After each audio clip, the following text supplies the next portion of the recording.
Le livre de la méditation et de la vie, Krishnamurti, 5 mars. La relation. Toute relation fondée sur des besoins réciproques n'aboutit qu'au conflit.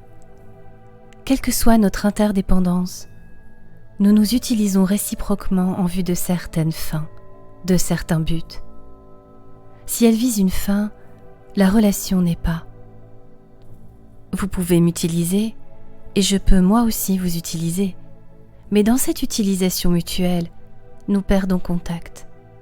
Une société fondée sur l'exploitation mutuelle est le fondement de la violence.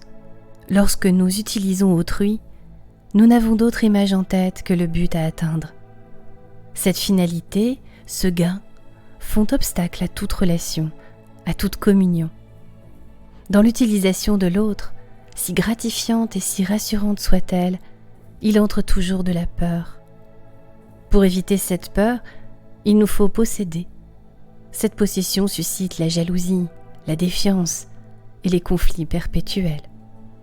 Une telle relation ne peut jamais apporter le bonheur.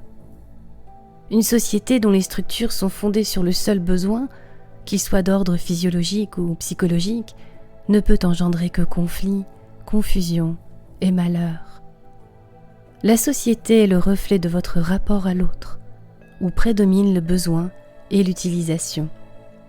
Lorsque vous utilisez l'autre à votre profit, physique ou psychologique, en réalité, il n'y a pas de relation entre vous et lui, il n'existe en fait aucun contact, aucune communion.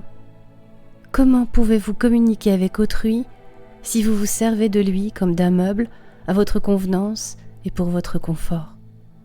Il est donc essentiel de comprendre le sens de la relation dans la vie quotidienne.